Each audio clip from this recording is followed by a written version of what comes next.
gonna sit right down and write myself a letter and make believe it came from you. I'm gonna write words oh so sweet, they're gonna knock me off my feet. A lot of kisses on the bottom, I'll be glad I've got 'em.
Irene, good night. Irene, good night. Good night, Irene, and good night, Irene. I guess you in my dream. I asked your mother for you. What's she telling me? She told me that you was too young. She's 18 years old. I wish the Lord that I never seen your face. I'm sorry your boy was born, it broke his heart. Irene, good night. Irene, good night. Good night, Irene, and good night, Irene. I guess you in my dream. Sometimes I lived in the country, sometimes I lived in town. Sometimes I had lived in the ocean, jumping in and just rolling down.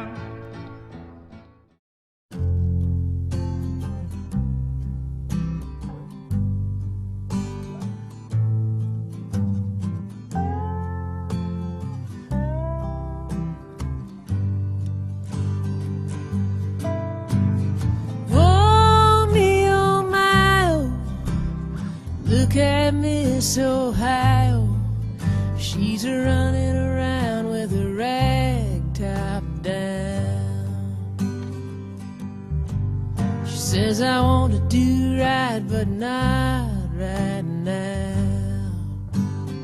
I'm gonna drive to Atlanta and live out this fantasy of running around with a rag top down. Yeah, I wanna do right, but not right now.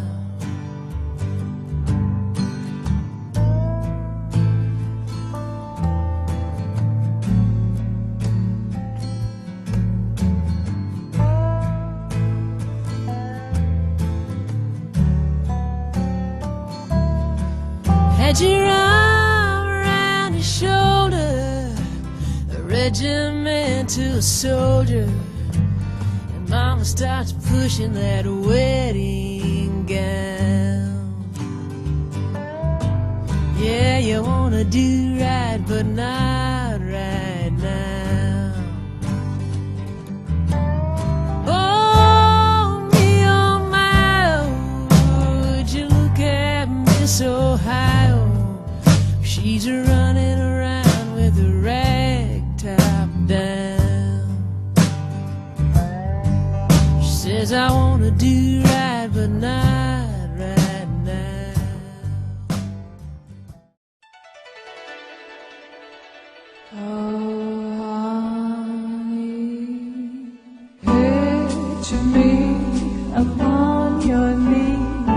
with T for two and two for tea. Just me for you and you for me alone.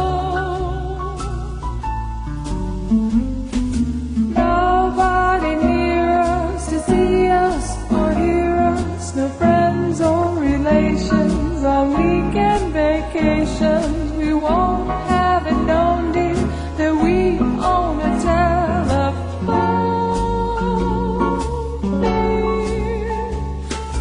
Day will break an hour away. Start to bake that sugar cake for you to take, for all the boys to see. We will raise a family, a boy for you and a girl for me. Can't you see how happy we will be?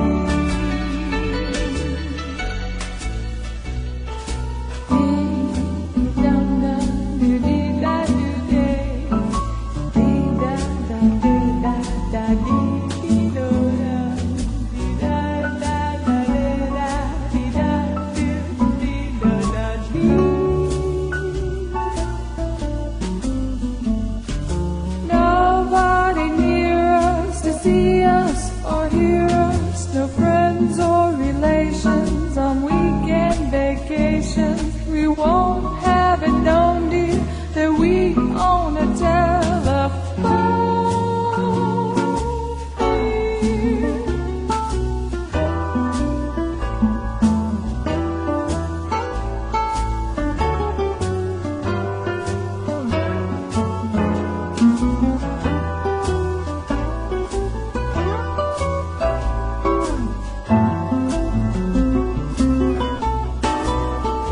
Yeah, baby.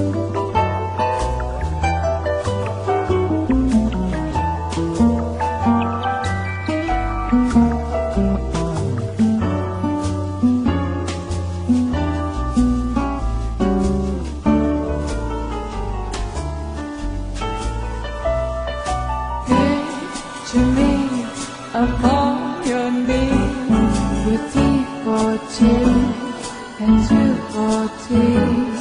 Just me for you and you for me alone. Nobody near us to see us or hear us. No friends or relations on weekend vacations. We won't have it known, dear, that we own a telephone.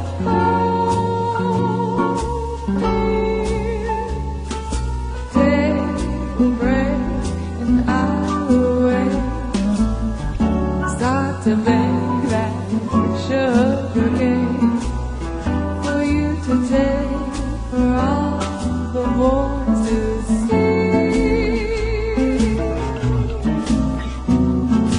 We will raise a family, a boy for you and a girl for me. Can't you see how happy we will be? Yes, we will.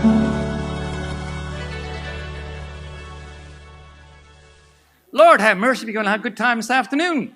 Oh, yes, we are. Oh, my heavens, what a great group you are. Thanks for coming. Well, for better or worse, my name is Reverend David Hayward, and I represent the Center for Spiritual Awakening. So please first know that you are deeply, deeply welcomed into your space, and it's yours. You know what I mean? Use it, enjoy it, get up whenever you want to and use the restrooms, all of that good stuff.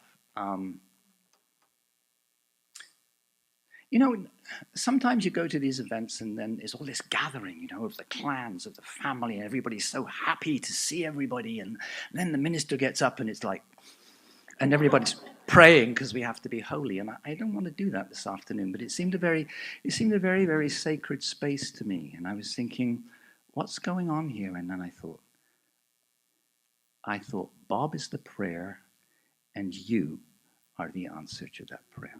Your presence here today is the answer to that prayer. And we all have quite a, it's not a job exactly, but it's a sacred duty. It's an appreciation to celebrate the life of this extraordinary person, Bob Muson. So here we all are together. And as we hear, I think it's good practice to sort of be here. Because, you know, I know a lot of you have conquered tundras and deserts and airports and thousands of miles of terrain on horseback to be here. And so, you know, and find hotels and get here and park the car and all that. So it's a good idea to actually be here. And what we thought we would do is do a piece called Quantaqualia. And that'll run for about 4 or 5 minutes. And I would suggest, if I might, that you just follow your breath a little bit and put your feet on the ground and straighten your spines a little bit, if you so desire. And just be aware of your breath coming in and coming out. And as you breathe into your heart, then you can breathe out to your heart too. And that'll be our gift to each other this afternoon. So this is a very creative and gorgeous and loving space. And we honor whatever's in the room today, we honor it, whether we're grieving or sharing or just being. And I say again, your presence is the gift. So we're going to run that movie now for a few minutes. Here's, sometimes the music is, the words are a little difficult to hear, but this is what it says. My soul, oh my soul, wait, oh wait. What joy it will be when we meet again.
This human thing, I find, it's courageous being human. And we come and we go, and it's always very mysterious. 'Tis a fearful thing to love what death can touch. A fearful thing to love, to hope, to dream, to be, and oh, to lose. A thing for fools, this. And a holy thing to love. For your life has lived in me. Your laugh once lifted me. Your word was gift to me. To remember this brings painful joy. 'Tis a human thing to love, a holy thing to love what death has touched. Was Yehuda Halevi, 1141.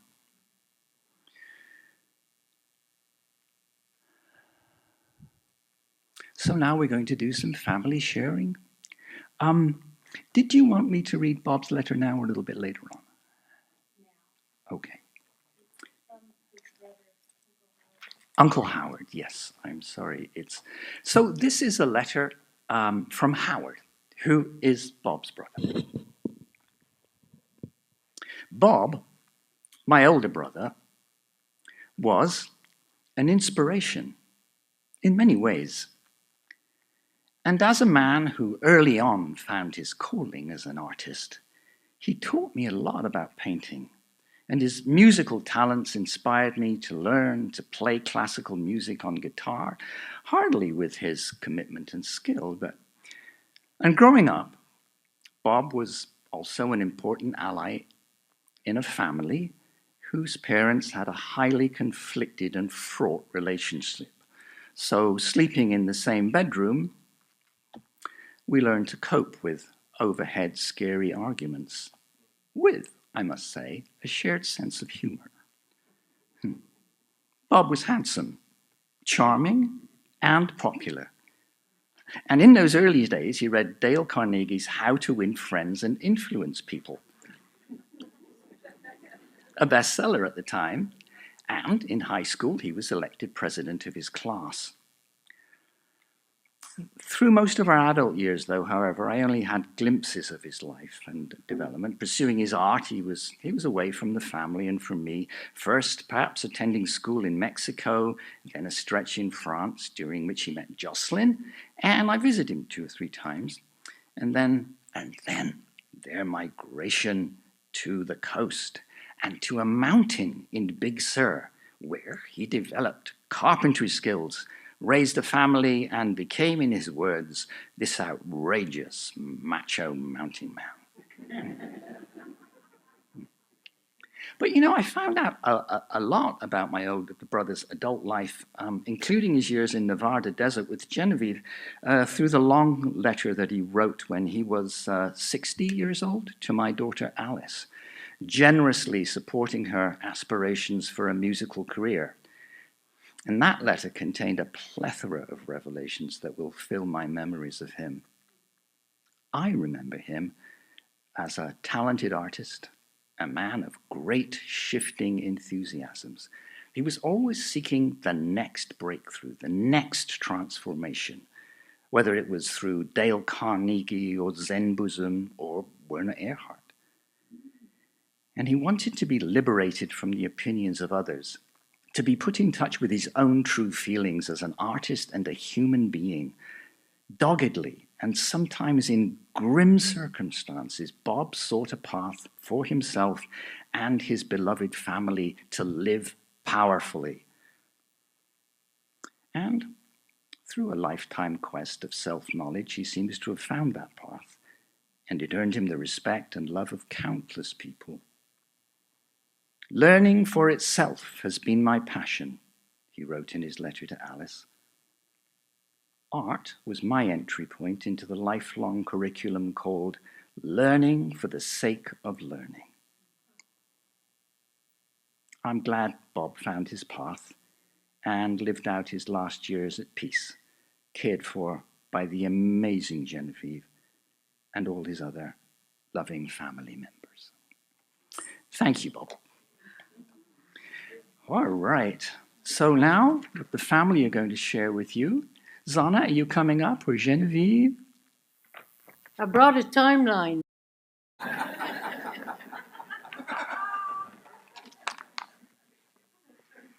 You'd be proud. Yes. Is this too loud? So first, thank you for being here, all of you, in this room, and those of you who are online. We can say hello to Judy Tailbaum, Ziona Goren, Joyce Nolan, Howard and Dorothy, our Bob's East Coast family, Margie Frank. You all remember Margie from the old days? Many, many more people, and Mary and Ed in New Mexico, and Julie and Lisa, and the French connection. I have relatives, and I'm sure Jocelyne does too, who are watching and being with us. I know some of you, like me, lost someone precious recently. Thank you for being here. I have a million things to say about Bob, but I will keep it short. Bob and I spent 50 years together. We first met at a turning point in both our lives. That day, I was driving up the coast from Santa Barbara to Monterey to start a new teaching job. At that time, Bob was the mountain man. He was also an artist who felt stuck and needed to get back into painting. Noreen, where is Helen? Helen! Oh my God, Michael. So Bob was into Bucky Fuller.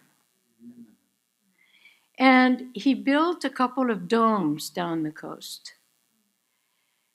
Geodesic domes. I was trying to not say the word because it's hard for me to say. Too late. After that, we moved to the high desert in Nevada. And the first thing we did is we built a building that became his studio.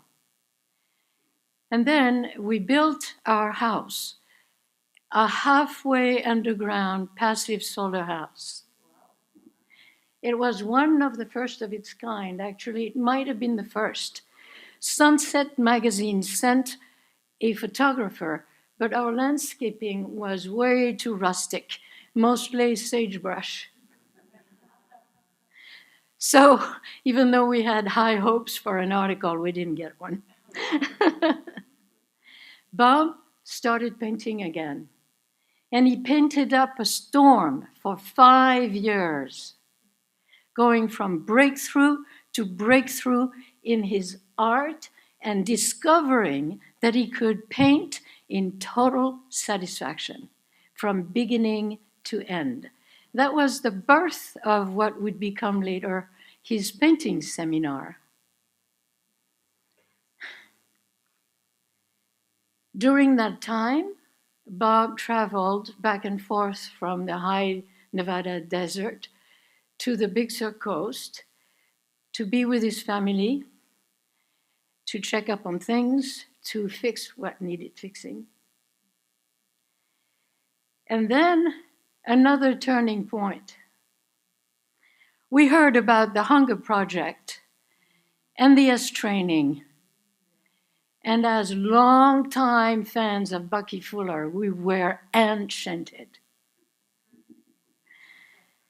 We left the desert, and after training himself, Bob became a much-loved landmark seminar leader and course leader.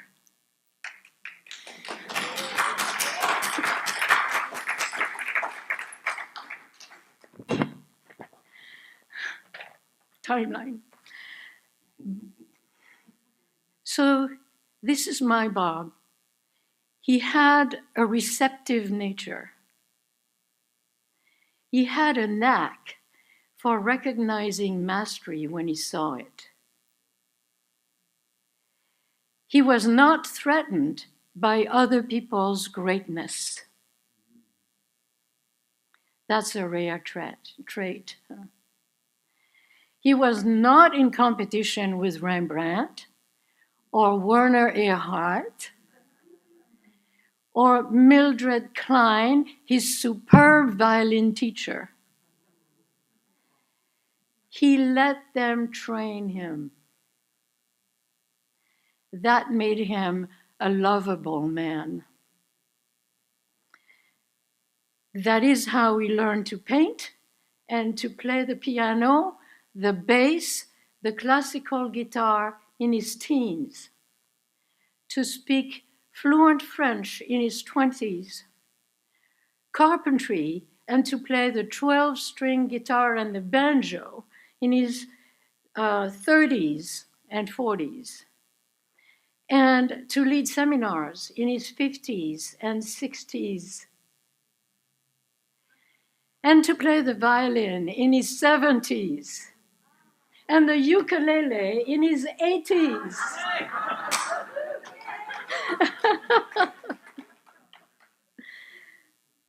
As an artist, Bob had to work alone and sometimes got stuck and moody.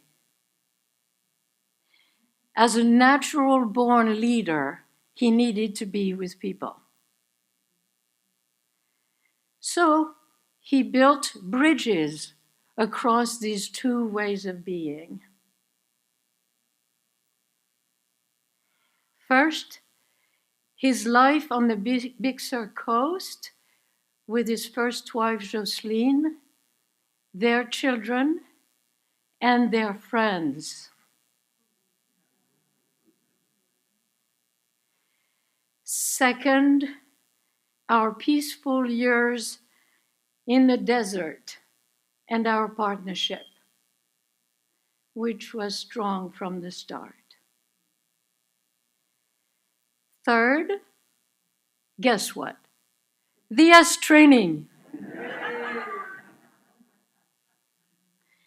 For the rest of his life, Bob's pendulum continued to swing between the arts and the work of transformation, allowing him to stay true to himself and to make a difference in the world. And he did.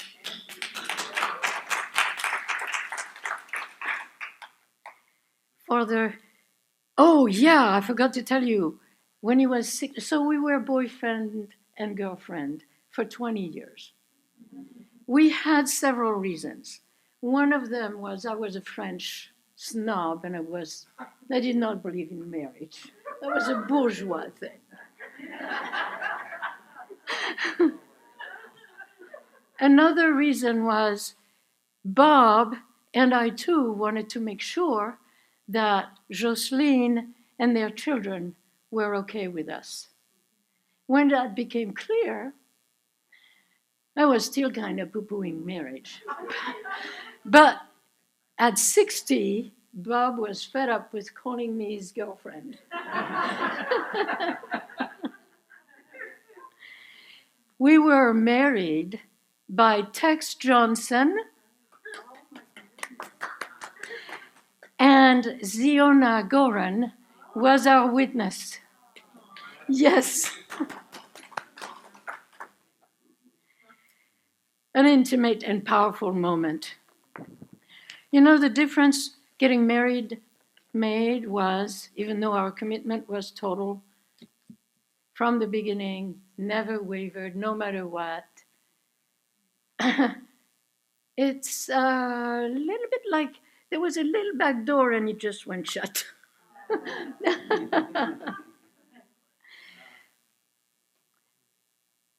So while most of our life was a dialogue in action, our last years together were a dialogue in silence. Some of you remember the silence that gives. Yeah. As Bob's capacities diminished, his love and appreciation grew. And every day, he invented new ways to tell me, to let me know. I love living with you, he would say. Words became difficult to find, so he actually created phrases that he could say. I love living with you. Thank you for taking care of me. I love you, love you, love you. Every morning in the last 2 months of his life, Bob woke up singing.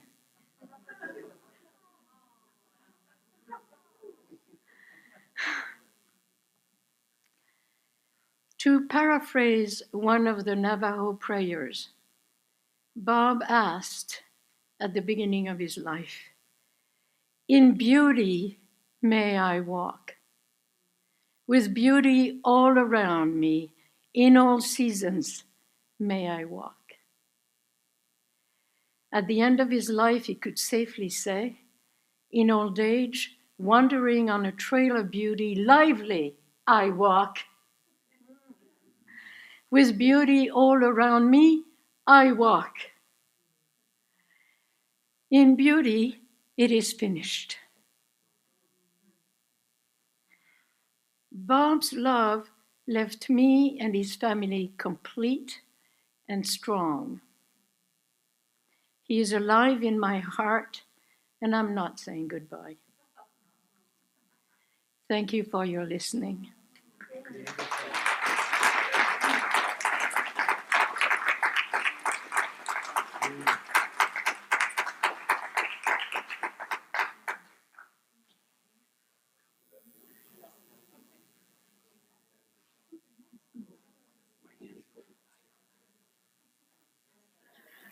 It seems like you left us. That's really impossible for you and for us. We didn't say goodbye. We didn't want to. I didn't say thank you. I want to now. Thank you for following my dreams of being free and outrageous. Thank you for the sacrifices you made, your generous labor to make our great life possible on the land in Big Sur. Thank you for our children. They learn so much from you. Thank you for following your dream of being a link to the divine, for leading us to greatness. Thank you for your words, art, songs, your compassion, your faith, your joy, your forever love. Thank you for being and celebrating with community here today the joy of eternal love and life. So it is.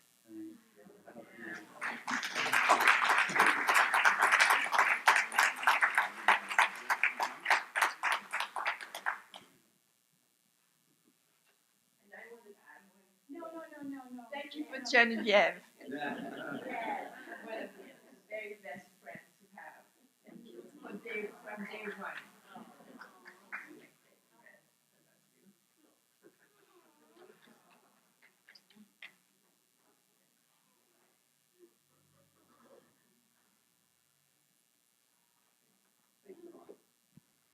You getting this, Dad?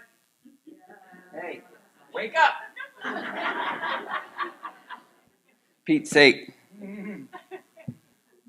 Hi. I'm Bob's son.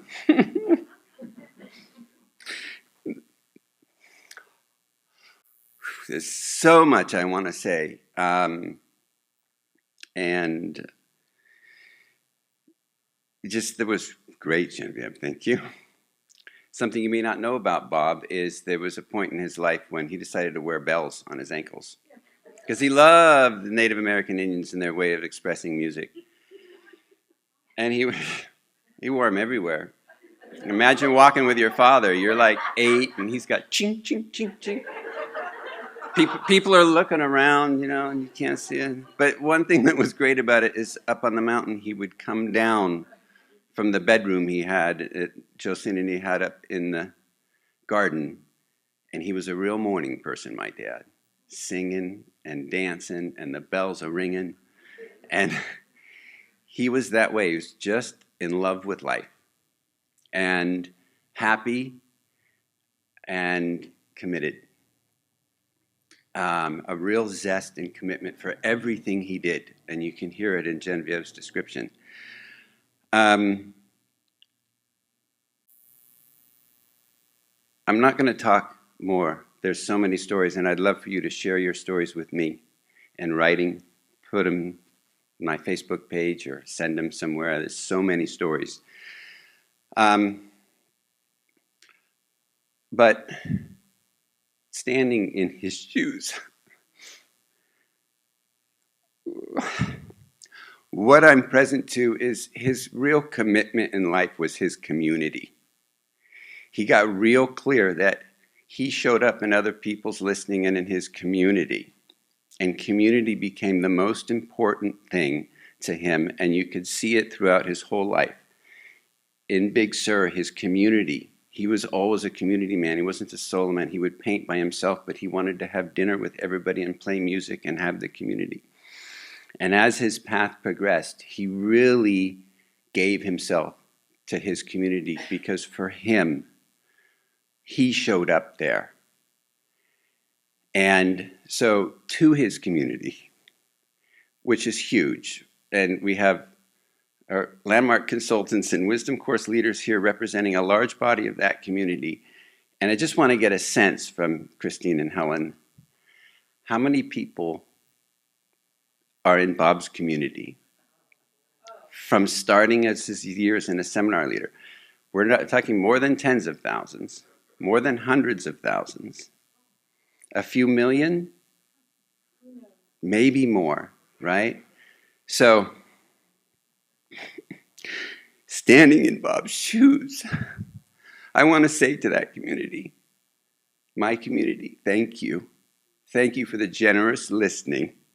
Thank you for seeing me as a man who can be extraordinary and outrageous and for holding me to it. Thank you for giving me the place to find integrity again and again and lose it and find it again. Thank you, my community, for having me have an extraordinary life, for it happened out here in your world and in what you did with what we did and then came and shared it. I could say, I caused that. Thank you for your generous listening. I love you, the community that caused Bob Muson. Each and every one of you, get it. It's you that caused this extraordinary man people call me. Really. Thank you. Without you, I don't know what had happened to me. And the last thing I want to thank is Warner Earhart for giving me the space and the contribution to be able to be that.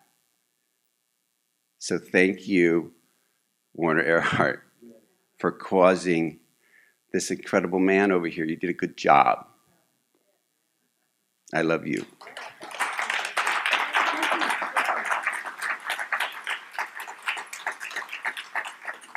Falling apart. Thank you, Jesse. Thank you, Jesse. And we have a special treat that we found, or Genevieve found in Dad's archives of favorite little short films to talking about exactly about that, about community and how important we are. So thank you all for being here. And we're definitely going to go over our timeline. We do have an agenda, and we will have time afterwards to visit. But thank you so much for being here. Oh, I'm missing a page. Do you have it, David? No, that David has it.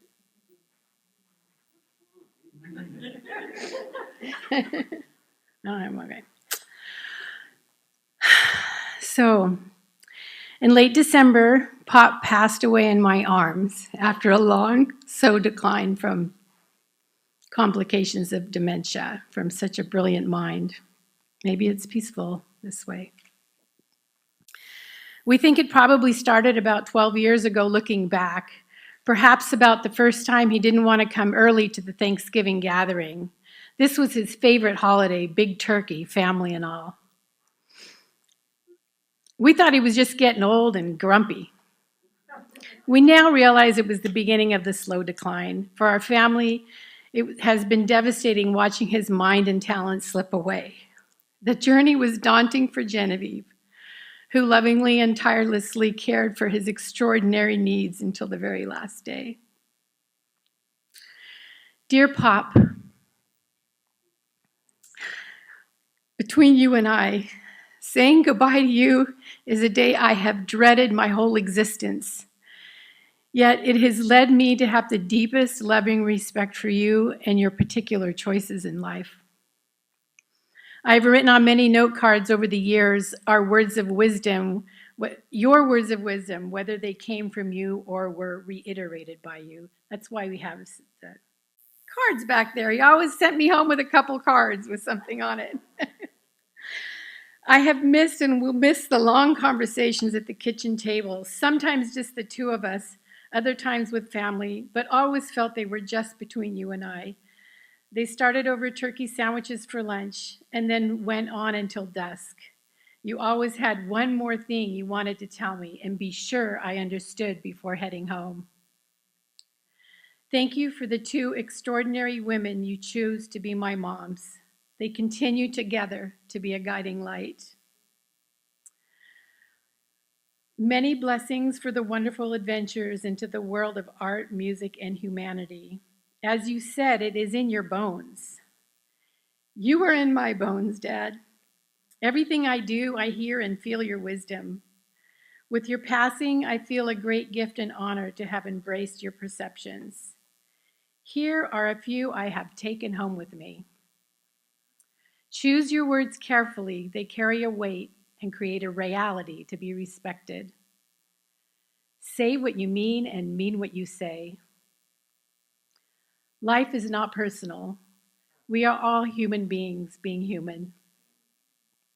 Breakdowns, problems, conflict, they are simply opportunities to look and see what is important for you. Nature is designed to resolve problems. So when you don't know what to do nothing. Let problems resolve themselves. I love that one. Do the things you love to do and allow others to do the same. Hang out in the playground with like-minded individuals and groups. Ask people what's great about their life and then listen. Share your enthusiasm and see what it produces. When creating art, choose tools and materials that inspire you into action to do the work. Take your time. Don't overthink it. Trust the process. Then sit back and admire what you've created. It's that simple. Never pass up an opportunity to say I love you. So, Pop, thank you for our precious time together, your joy and enthusiasm for all of us. I'll tell you again, as I have a million times before, toodaloo, I love you.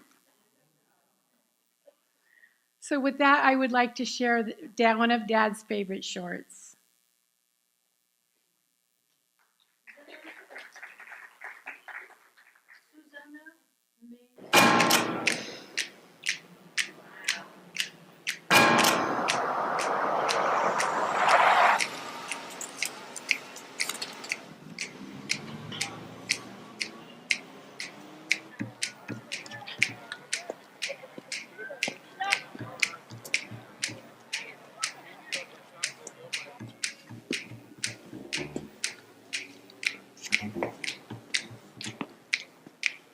I'm here to get validated. You are awesome.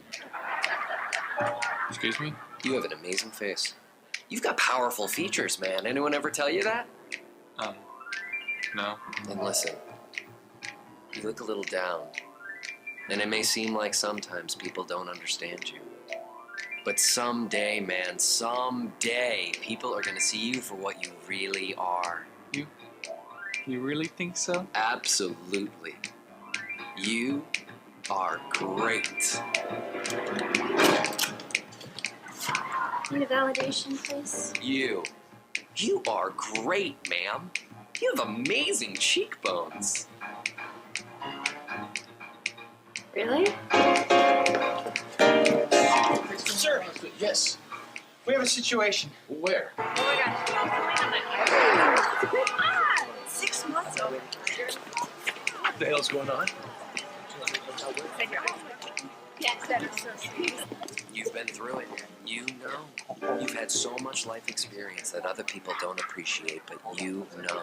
Bless you, dear. They're not patronizing the shops. They're just coming to see him. Oh, sir. You're in great shape. You work out? Not for long. I do, actually. A bit. Yeah, thanks. Young man, we are running a business here, not a social club. That is a fantastic suit. It really flatters you. You think so? You guys work so hard. You are the backbone that keeps this place running. It always felt like no one really appreciated us. Yeah, I mean, our jobs are so stressful, and it seems like most of the times people just don't see it. No, what you do is so important. You know, I bet the boss would love to meet you. You are great. You provide hundreds of jobs, sustaining hundreds of families. That's huge. That's so good to hear. Most times I feel like people don't recognize that. I'm just the big bad man on the hill. Not at all. You give. Oh, my Lord. You know, I know some people who'd probably like to meet you.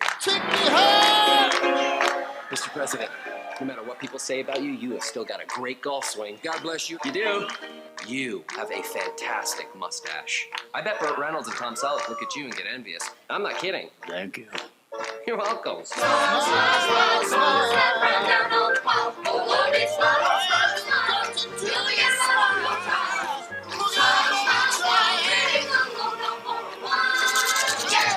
Hugh Newman, a man who is changing the world with free parking and free compliments. Leaf. A very big new leaf. Your license is expired, sir. That is why you're great at what you do. You are so thorough. Really? You think so? Hugh, what is your secret? I just love to see people smile.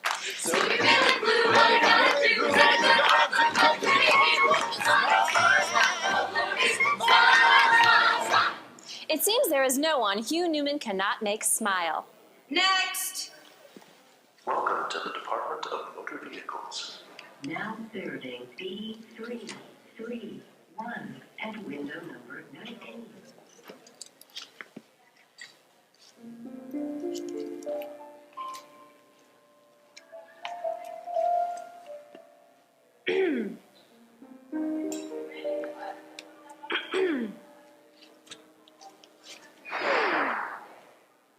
No one smiles in their driver's license photo, sir. It's not allowed. Next! Next! You are amazing. You are so efficient. Next! Victoria? Oh, that's a beautiful name. Next. You take such good care of your equipment. Oh, they're lucky to have you. We're closed, sir. Victoria. I just want to see you smile. Good night, sir. Where do I go for... We don't validate, sir.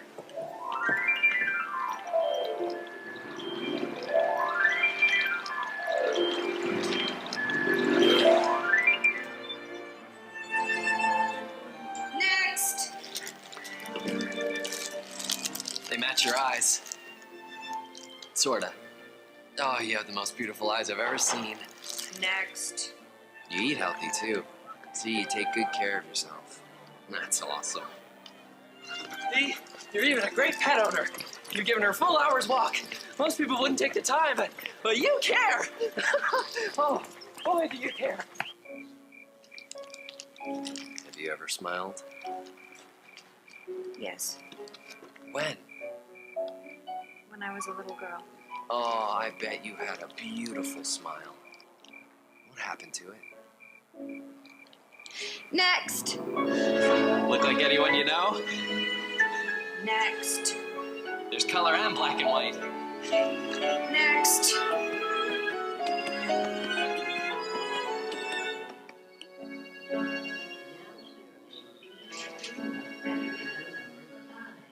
Next. I just wanted to see you smile. I'm sorry.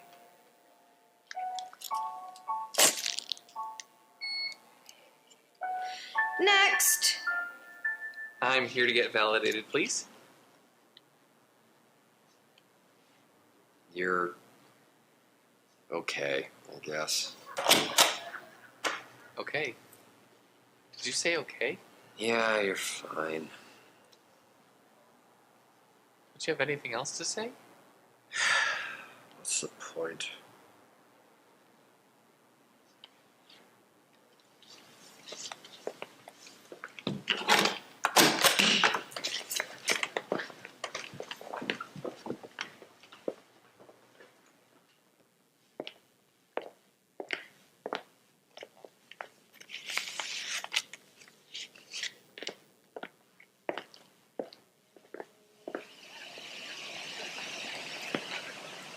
Hey, excuse me.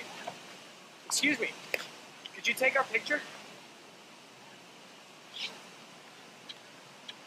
Thanks, I really appreciate it. It's our first time here.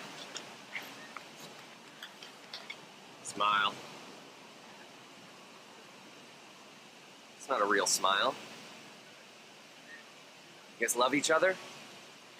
You're on vacation, traveling the world? God, that's great. Wish I could travel the world with the woman I love. Wish I could have someone take our picture. I'd really smile. You guys have every reason to smile. You're gorgeous. You're in the prime of your lives. And you guys are great. Hold it right there. Now that is a smile. Hey, one more right here. Oh, that's excellent. One more. Beautiful, beautiful. Here, look at each other. Oh, fantastic couple. What do you love most about your wife? She accepts me. Despite knowing. Where did you meet? On jury duty. Oh, served your country and met the love of your lives. You guys are awesome. Beautiful, beautiful. Nice meeting Thank you so much. Okay, bye. Excuse me. You get the most sincere smiles out of people I've ever seen. You want to make some extra money shooting stuff like this? Pardon me, folks. Sorry to interrupt. You're a beautiful couple. You models? No. Would you like to be? You have two of the most beautiful eyes I've ever seen. Excuse me? Your eyes, they're gorgeous. You're gorgeous. And your dress matches your eyes. It's perfect. May I? What do you love most in all the world? My daughter. She has the most wonderful smile.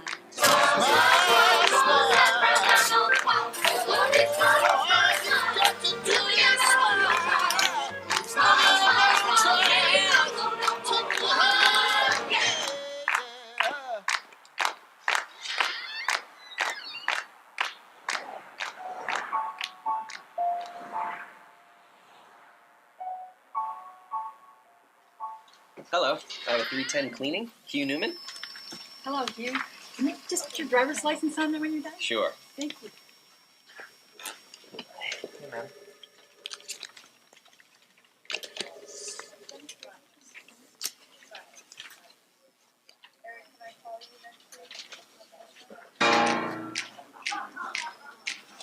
How did you... You're smiling. But she... Did you...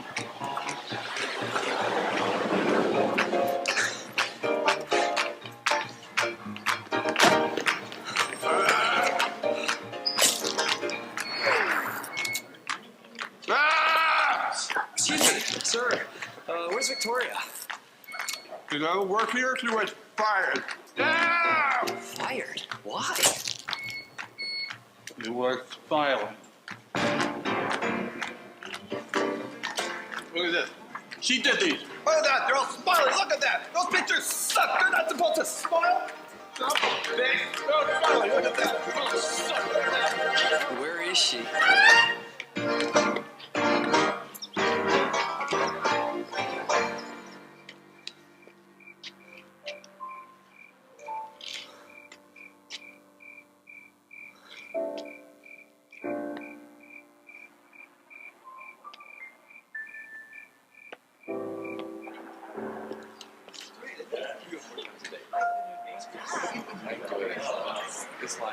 It's my first album.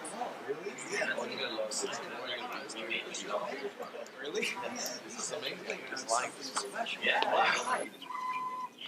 I like to travel. You are awesome. Thank you. You're going to have so much fun on this trip. The stories you're going to tell people when you get back will be amazing. I can't wait. I've always wanted to see Paris.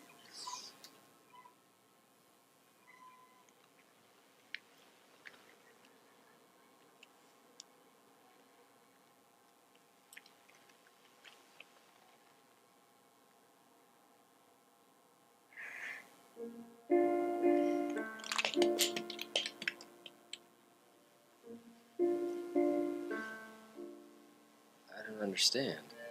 I tried everything. What happened? When I was a little girl, my mother got very sick, and she stayed that way. And over the years, she just got so sad that she forgot how to smile. And seeing her like that, I couldn't smile either. And I didn't for years. But then one day, a young man came up to her and told her how beautiful she was. So beautiful that he wanted to take her picture. He made her smile. And suddenly, after all those years, she got better.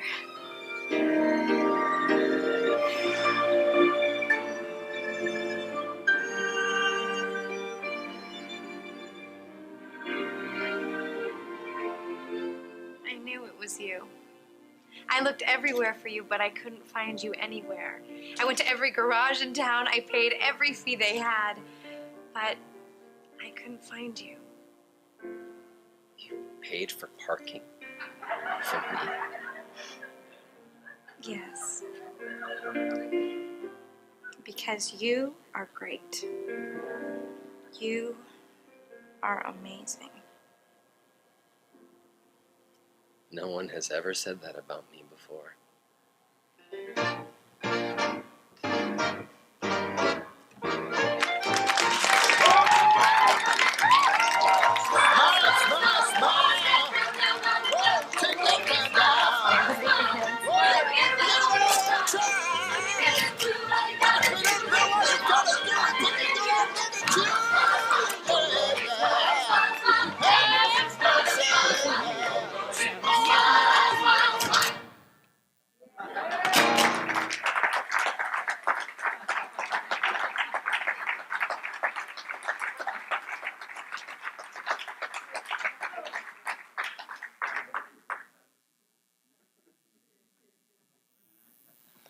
Are you crying? I'm crying. Oh, wow. All right.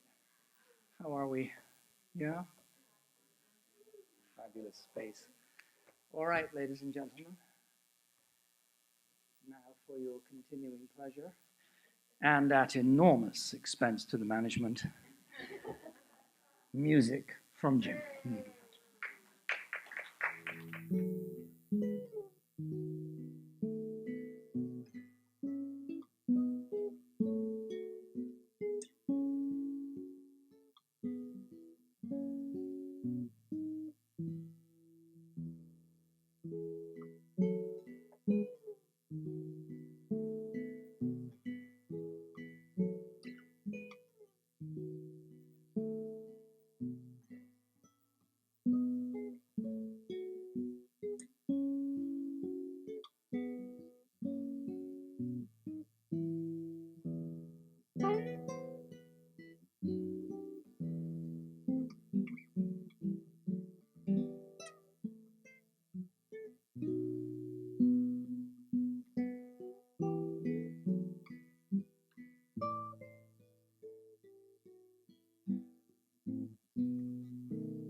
I'm honored to play for you all and for Bob.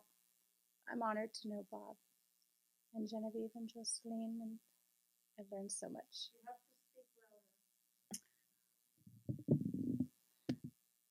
I learned a lot from Bob over the years. He taught me how to speak in public, but I didn't have a microphone. But every time I speak in public, the first thing I do is say, "Welcome. My name is Catherine Brose. Thank you all for being here." And every time I say that, I think of Bob, which is every day. So, and he taught me a lot of other things, but I just wanted to say that. That was huge. He gave me a lot of confidence and was a mentor for me.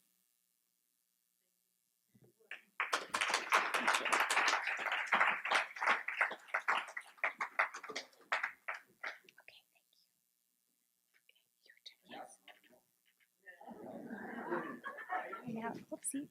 Are you okay, Jeff? You're okay. Would you like the foot stand?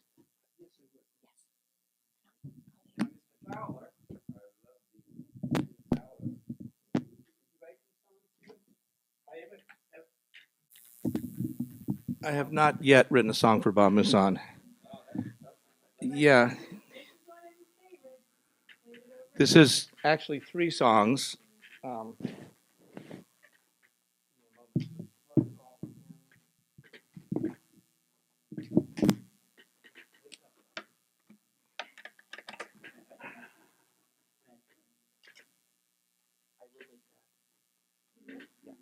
No, actually, I don't. Yeah.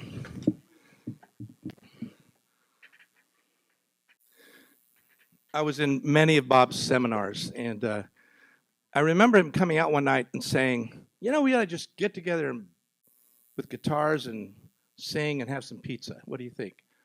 And that was the most generous. No,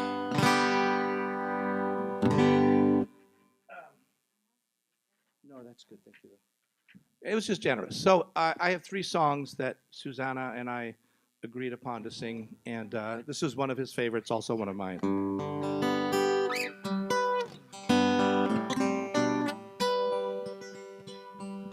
Blackbird singing in the dead of night, take these broken wings and learn to fly.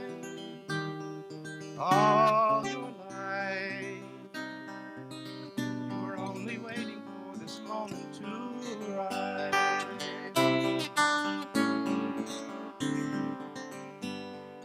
Blackbird singing in the dead of night, take these sunken eyes and learn to see. All your life, you were only waiting for this moment to be free. Blackbird fly, blackbird fly, into the light of the dark black night.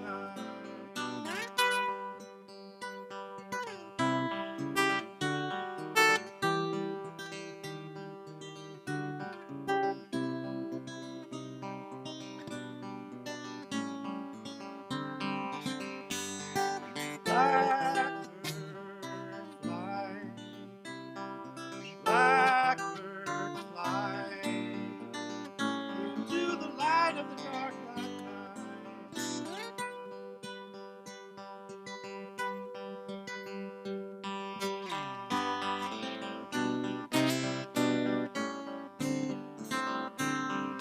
Blackbird singing in the dead of night, take these broken wings and learn to fly.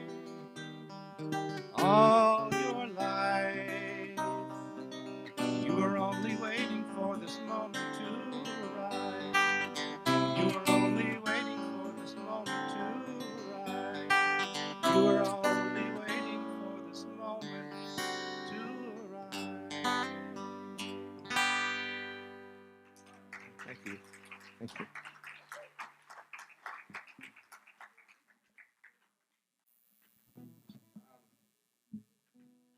Give me a moment to move to the piano because Susanna and I, she wanted a song that Bob would sing to you.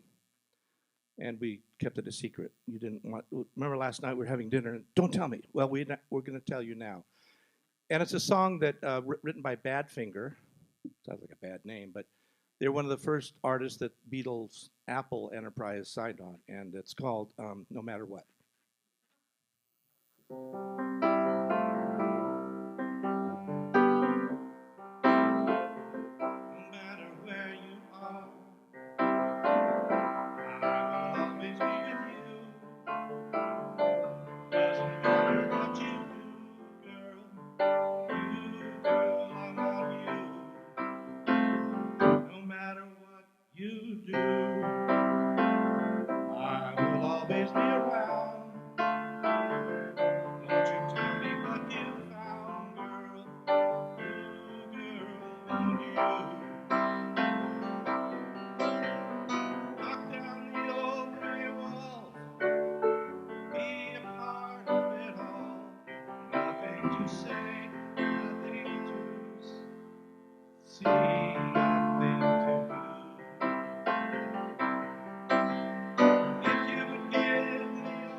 I'm going to sing one more song that John Denver wrote.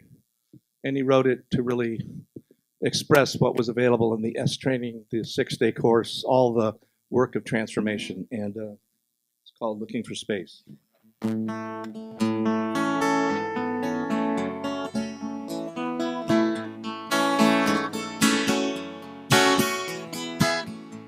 the road of experience, trying to find my own way. Sometimes I wish that I could fly away. When I think that I'm moving, suddenly things stand still. I'm afraid 'cause I think they always will. And I'm looking for space and to find out who I am. And I'm looking to know and understand. It's sweet, sweet dream. Sometimes I'm almost there. Sometimes I fly like an eagle. Sometimes I'm deep in despair. All alone in the universe. Sometimes that's how it seems. I get lost in the sadness and the screams.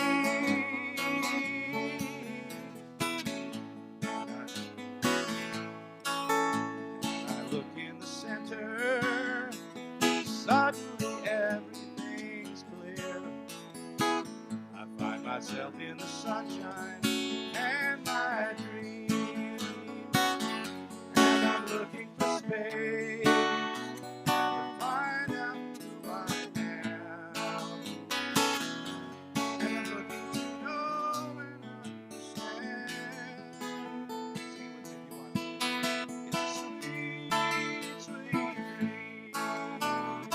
Sometimes I'm almost there. Sometimes I fly like an eagle. Sometimes I'm deep in despair. On the road of experience, join in the living day. If there's an answer, it's just that way.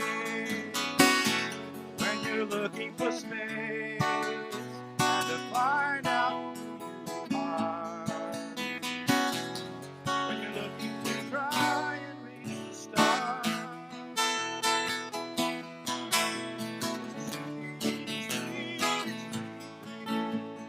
Sometimes I'm almost there. Sometimes I fly like an eagle. Sometimes I'm in despair. Sometimes I fly like an eagle. Like an eagle. I go high.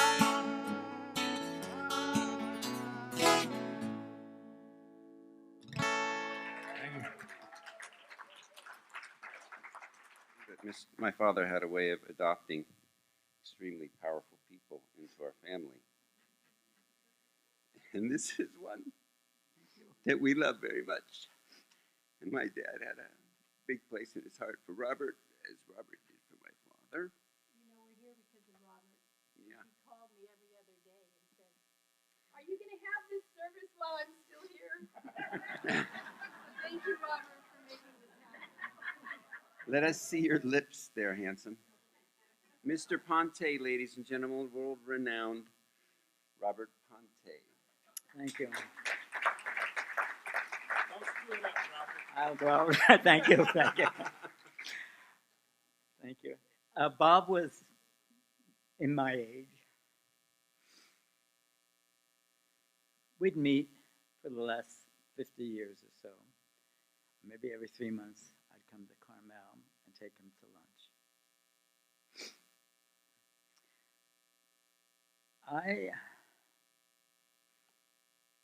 Bob and I, because we were both the same age almost, and a lot of experience, and we were madly in love with one another.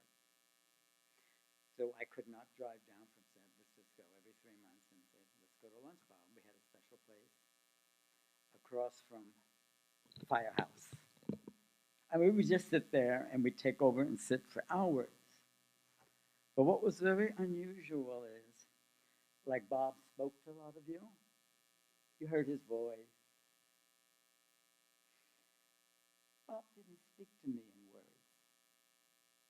Bob spoke to me in communication that was silent. We recognized each other's hearts. We didn't talk like seminarians. The only one we really spoke about love was Werner. He fed us. But Bob spoke to me in a different way. I guess only two old men who speak that way. And he started, we would talk simple, you know. But then he started sending me psychic messages. He started sending me thoughts, ideas. And like Bob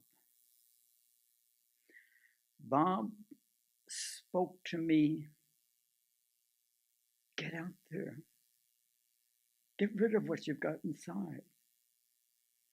He spoke to me in a way like, I could not just sit there and not get bombarded by Bob's contagiousness. But you didn't hear him. So I went home last month or two and I wrote. Well, I wrote all my contagious connections with this. I would say he even looked a little like me, maybe. But somehow he had for me, I wasn't his girlfriend. I wasn't his boyfriend. I was not his child. But you know, when two freaky angels meet in the sky. They do things that most people don't know, don't see. I had to have faith in me because I was speaking with Bob, who had faith in himself, and he had a lot of faith in me. But he would like ask me the ridiculous impossibilities to do. And I knew, because his buddy Werner and I were, I did the first training, and I was around Werner all the time, a lot. I even dressed his wife for the opera and the symphony. I even went into Werner's closet. But I would say Werner, he was my life, Bob's life, the world's life. So, when one light talks, it's nice and it goes on. But when two lights talk, we're more than two. And that's what happened with Bob and me. Why we wouldn't talk is we didn't want to fight with each other. And he knew I could put it out like he did. So we didn't talk, oh, something's not working here, my life's not working. None of that baby stuff.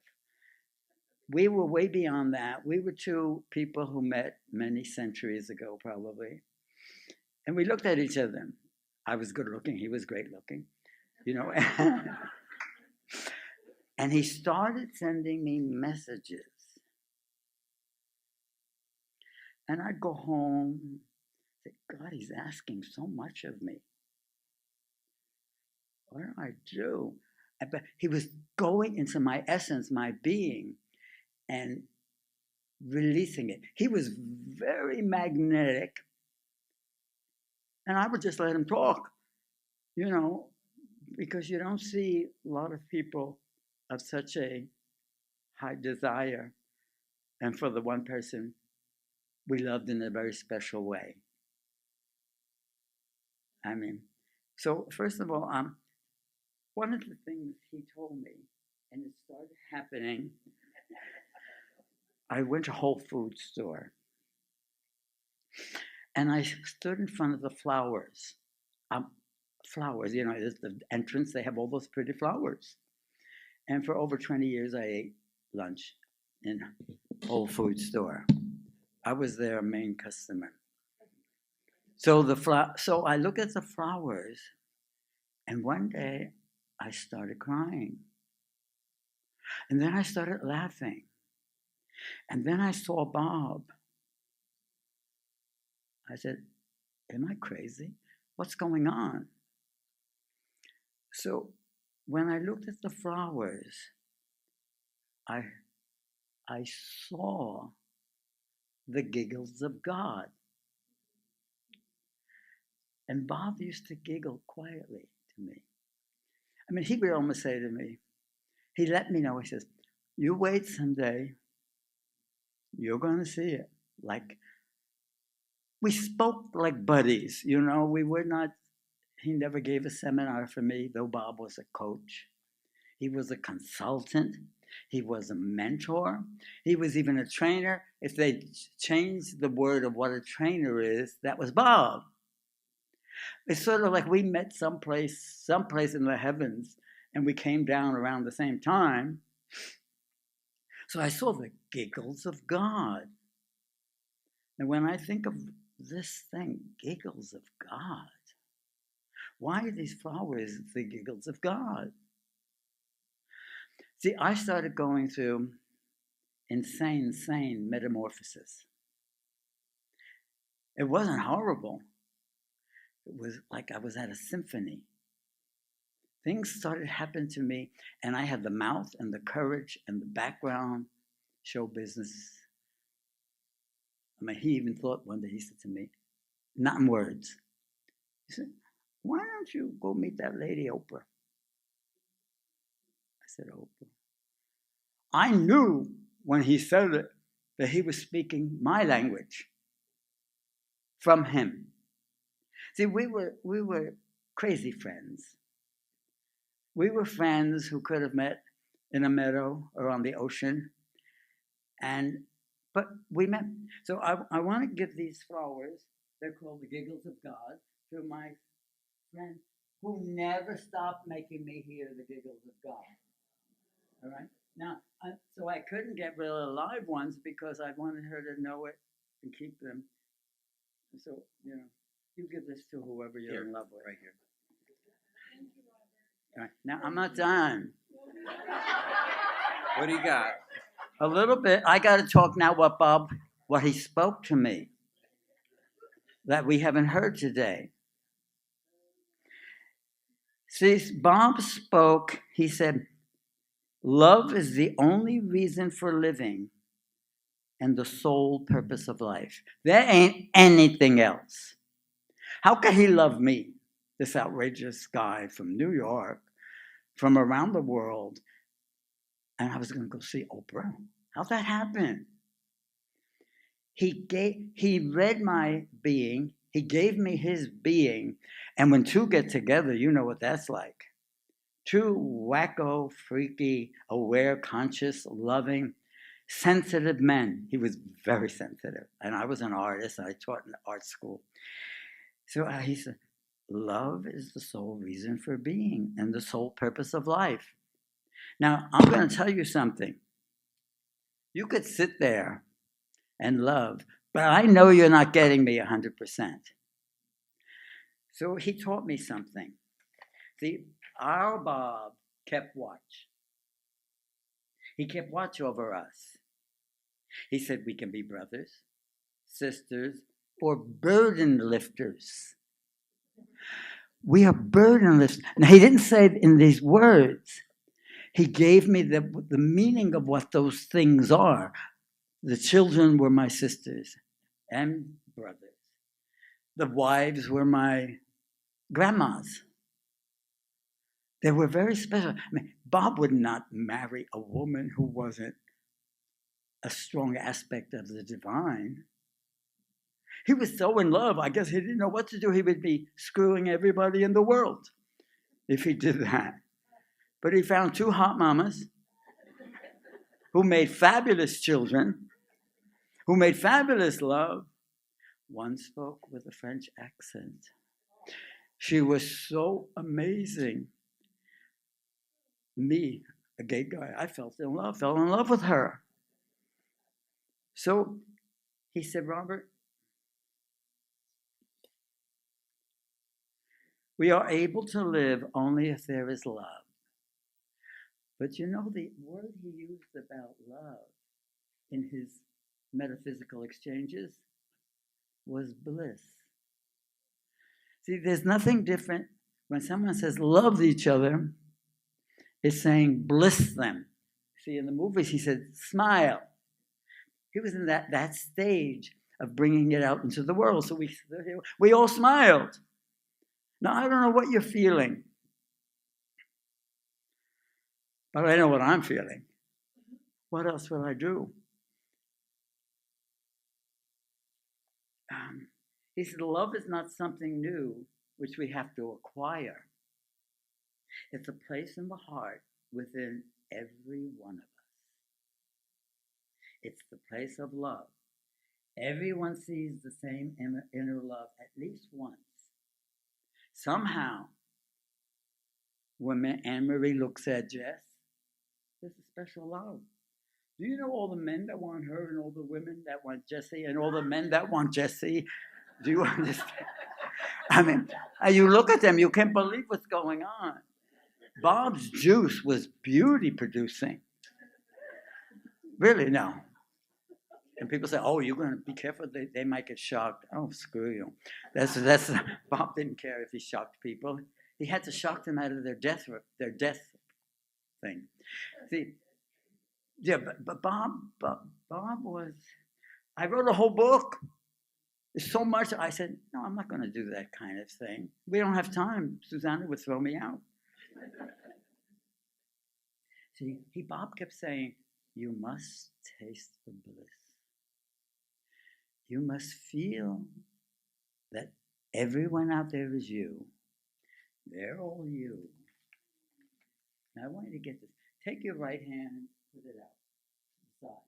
in your left hand and hold somebody's hand. Stretch if you have to. You need the stretch. It's good. And you know what Bob said? This is what he said. Listen, take it home. Bob said, hugging, touching is healthy. Bob said, hugging is healthy. It helps the body immune system. It cures depression, reduces stress, induces sleep, is invigorating, rejuvenating, and has no unpleasant or harmful effects. Hugging is nothing less than a miracle drug. Now, you know, see, Bob and I spoke in our own language. Two old men who had come awake. He said, hugging is all natural, organic, and naturally sweet, with no pesticides, preservatives, or artificial ingredients. See, I'm talking about my Bob, because Bob was me. I never saw him as any different.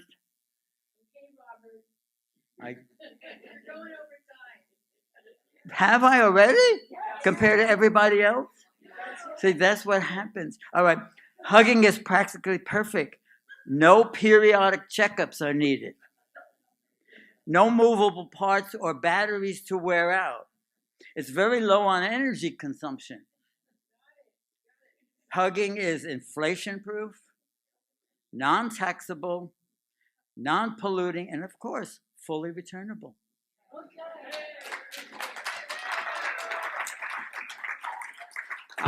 I brought candles, but I can't light candles in this wonderful church.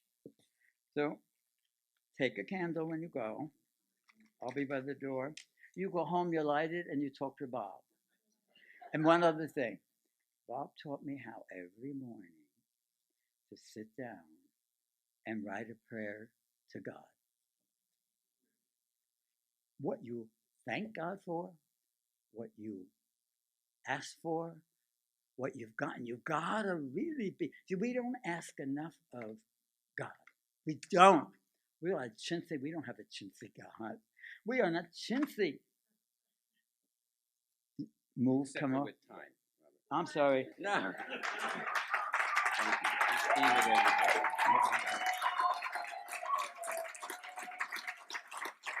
It's a different when you live in the heart of Bob, you live.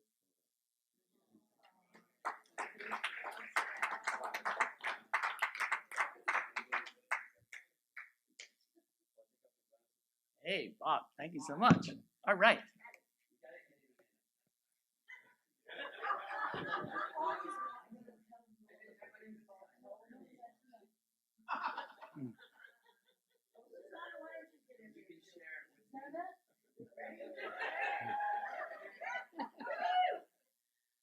All right. So What do you want, sweetie? I just want to say, I know we've gone beyond the time. So I know, but Genevieve said an hour and a half. No one's going to want to stay longer than that. Anyway, I want to say that we'd like to give people a chance to share about Dad.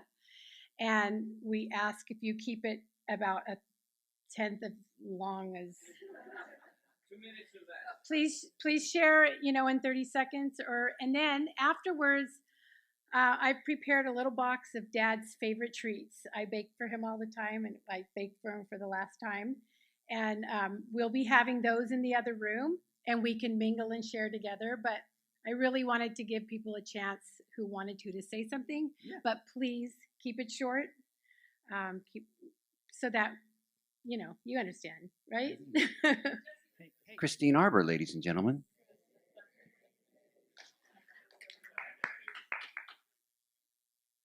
So I just want to say it occurred to me as not an accident that Bob and Brian Regnier died just at about the same time. And for those of you who don't know Brian Regnier, he's the person who invented the Wisdom Course and the Wisdom Course area programs that Bob led, and was an amazing, beautiful man. And I just know that Bob and Brian and Margie Parrott and others are dancing together in heaven without question. And you know, Jesse mentioned Helen and I, and we really are here on behalf of many who would be, many of the Wisdom Course leaders and many of the other consultants, you know, Tobin and Marcy and etc. So I just really want to say it's just a privilege and a pleasure to be here, and we love you like that. Ladies and gentlemen, Helen Gahuli. Hello. Hi. Well, I just want to say that, be short, that when Bob began to lead seminars, really Genevieve did all the work. But I did something. I know I was here. And I don't know if I was here with the Wisdom Course too. I can't remember. But it was a long, long time ago. But anyway, I love Bob. And I really, when Noreen said, Helen, I'll pick you up and we can go together, it was like, wow, because I really wanted to be here today for Bob and for Genevieve and for all of you people, that it's so great. And it's so great the community that you have here together is really, really wonderful. And that all that they shared about love, that's what's here. That's who you are. And it's really, really beautiful. You know, the guy who was validating people, you've all validated. So that's all I have to say, and I love you. Thank you. Thank you, Helen. And Bob, you are one of many, but one of Bob's most special people in the world. Wow, and he shared that a lot, and he had a picture of you, you know, behind him all the time. Wow. It was you and Brian and Warner and John Denver and Buckminster Fuller, and you were there. Just so you know. Thank you. Oh yeah, Bob just has such a special place in my heart. And I don't know, we've known each other for 20, 30 years, I don't know. Long time, yeah. And he was my seminar leader and my friend and my Wisdom Course leader. And one of the special things that we shared was our bond of being hippies in the 60s, in the 70s. And boy, did we have fun sharing stories about the days in Big Sur and Esalen, and found out later that he had been at the Esalen event with Joni Mitchell and Crosby, Stills and Nash and, you know, Joan Baez. He went to jail that night, yes.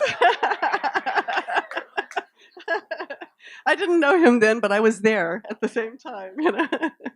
And I just, you know, I don't think I've known a more generous, kind-hearted, loving person to just listen. And boy, did I make him listen to a lot of my tales of woe. And he would just listen and coach me and just love me until I was back to myself again. So thank you for doing this. It's so wonderful. Thank you. Raise your hand. Oh, Jerry's.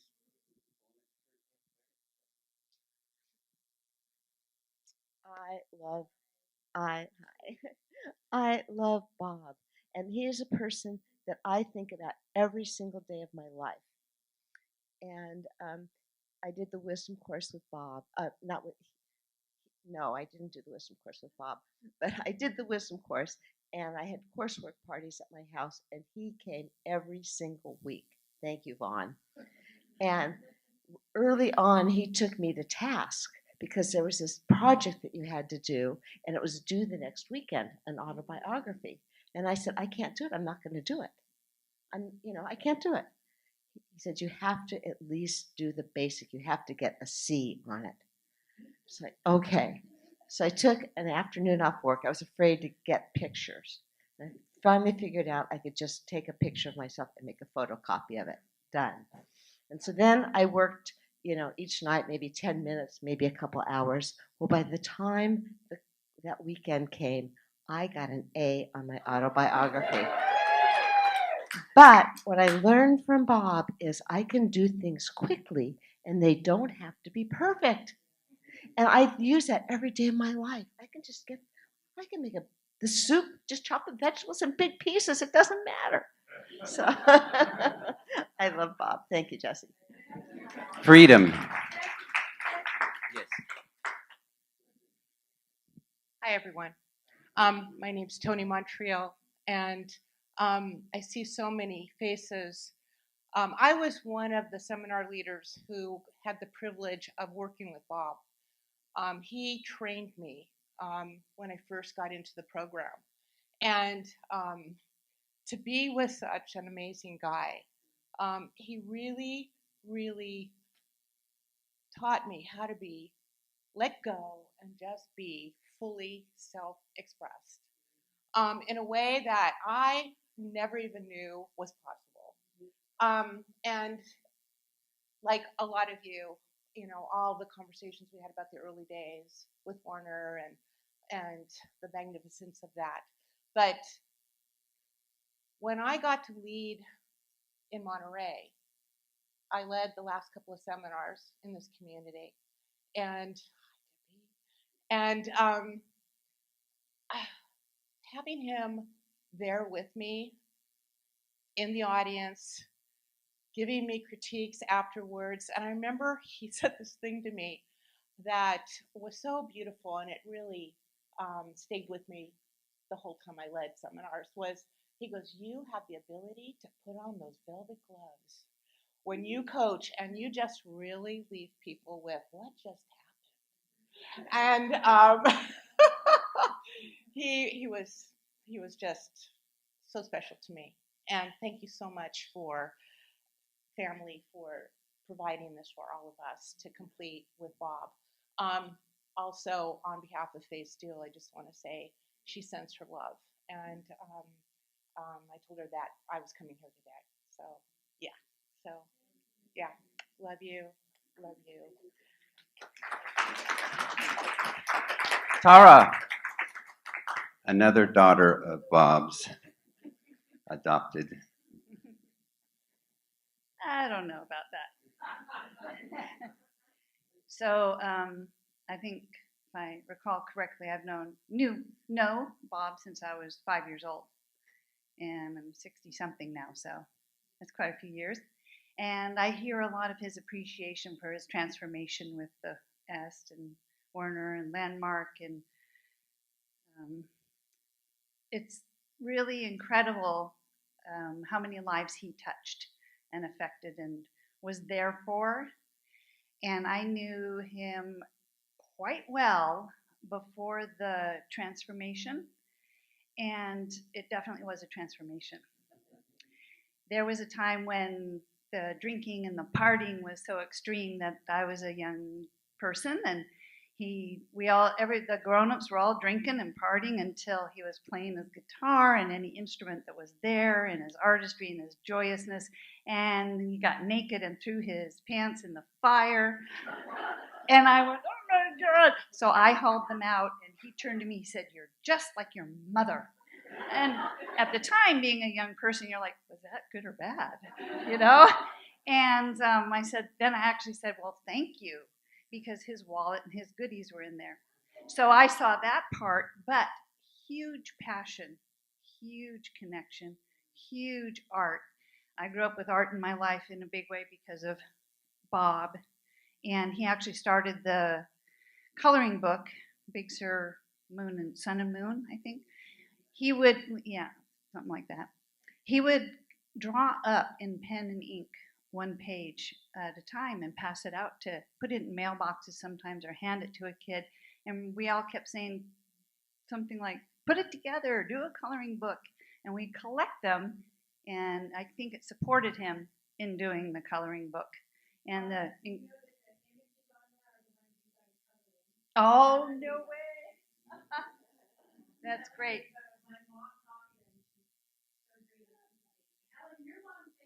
Yeah.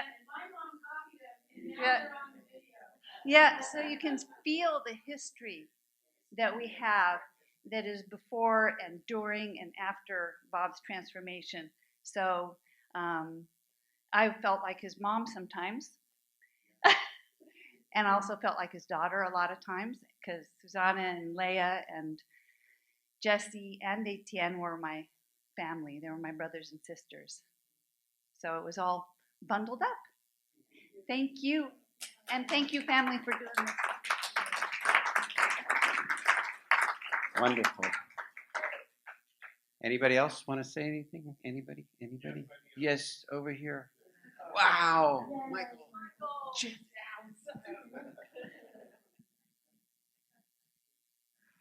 I'm not a big fan of the bent necks, so my gift to you, just a public.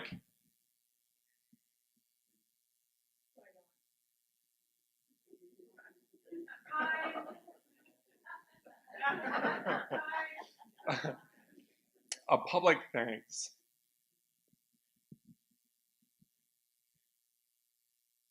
My life's amazing. I've got an amazing relationship, live in an amazing place, have an amazing career, meet amazing people.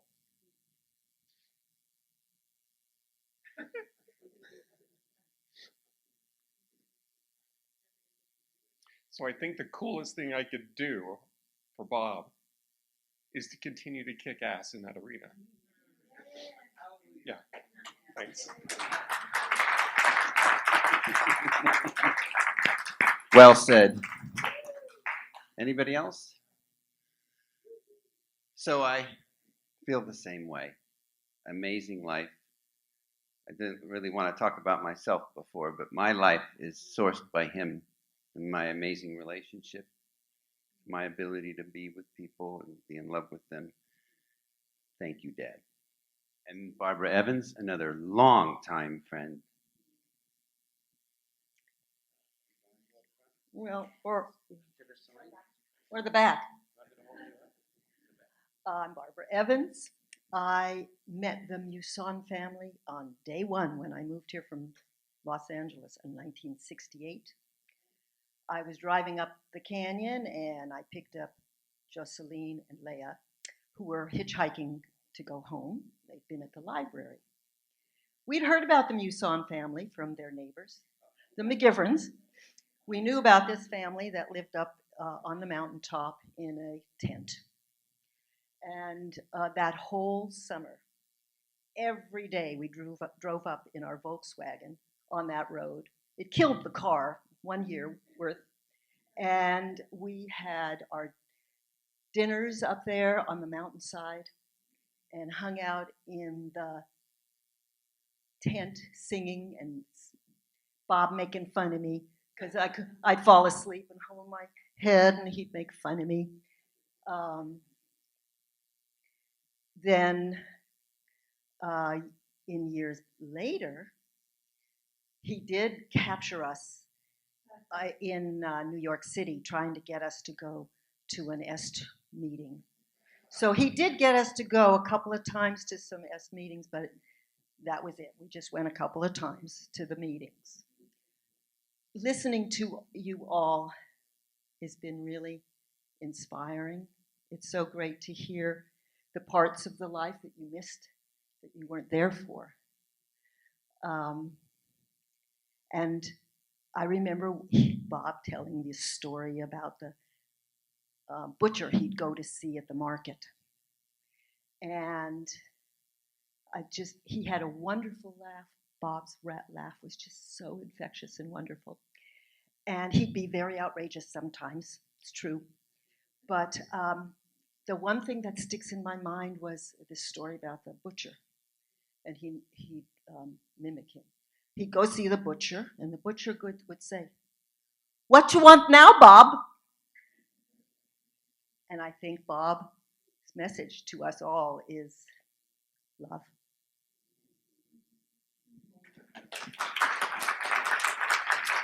Sliced and wrapped up, or any way you like it. Love. Anybody else like to say anything? Again, if you have stories about Bob, please send them to me and then post them on my Facebook page or Genevieve's or anything. Love to hear the stories. Ziona wrote a wonderful thing that just rests, right? And it's on Genevieve's Facebook page, and it really gives you a sense of what some people did with Bob that we didn't see. which was really special and great. It's time. Okay. David. Thank you, Jesse.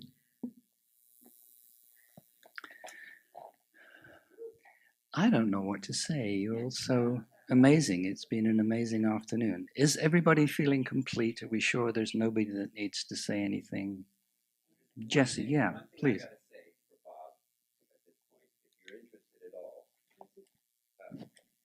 Just one last thing I wanted to say. If you're interested at all in the Landmark Wisdom Course or the Landmark Forum, you can talk to me or Christine Arbor over here. Or multiple other pieces. We have registration cards in the back. And we can go online and find out dates. And just want you to know it's really about you living a life you love powerfully, whatever that looks like. Thank you. There is nothing else to say, folks. It's all. Whoa. Thank you all so much for being here today. Thank you for honoring us. Thank you.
Sit right down and write myself a letter and make believe it came from you. I'm gonna write words oh so sweet, they're gonna knock me off my feet. A lot of kisses on the bottom, I'll be glad I've got 'em.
For you, what she tell him?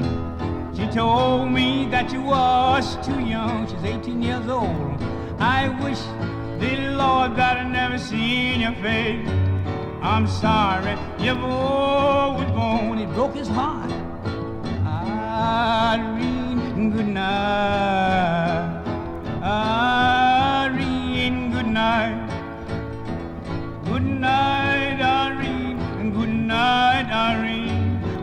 just you in my dream.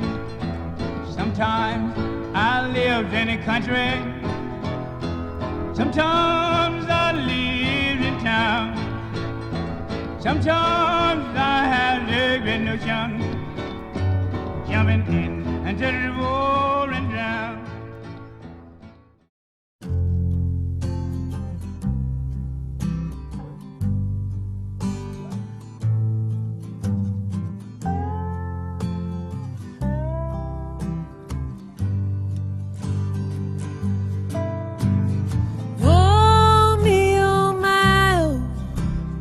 Look at Miss Ohio, she's running around with a rag top down.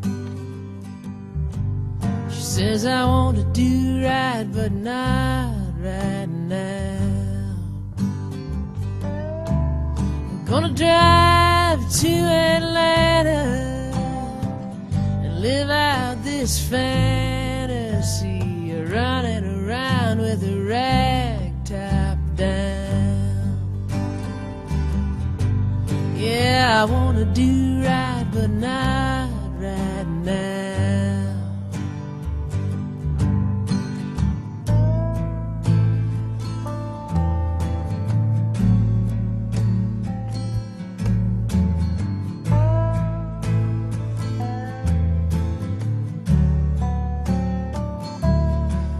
Had your arm around your shoulder, a regimental soldier, and Mama starts pushing that wedding gown. Yeah, you wanna do right, but not right now. Oh, me, oh my, would you look at Miss Ohio? She's running around with a rag top down. She says, I want to do right, but not right now.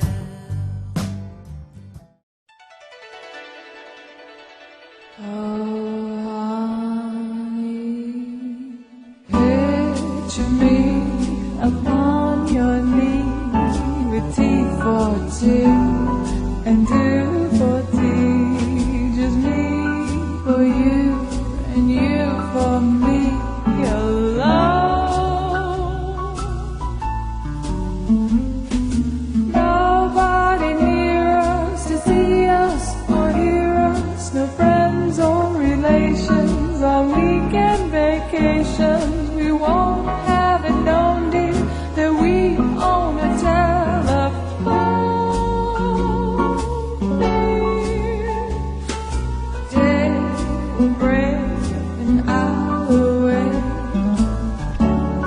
To bake that sugar cake for you to take, for all the boys to see. We will raise a family, a boy for you and a girl for me.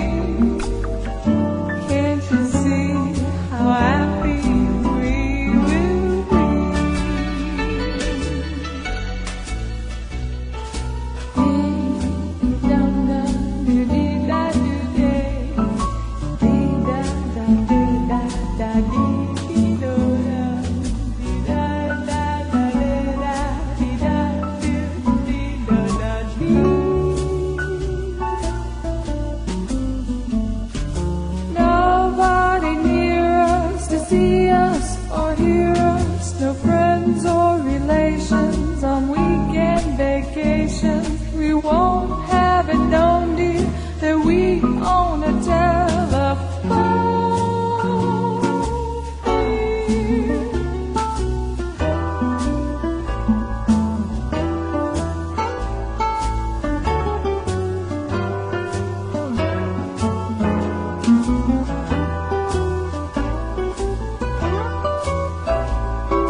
upon your knees with tea for tea and two for tea.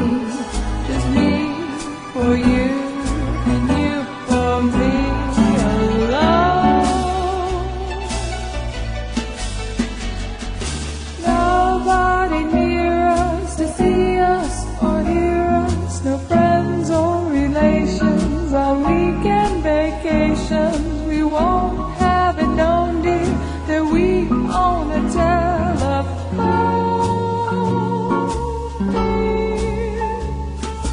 Take a break and I'll wait. Start to make that sugar cake for you to take, for all the boys to see. We will raise a family, a boy for you and a girl for me. Can't you see how happy we will be? Yes, we will.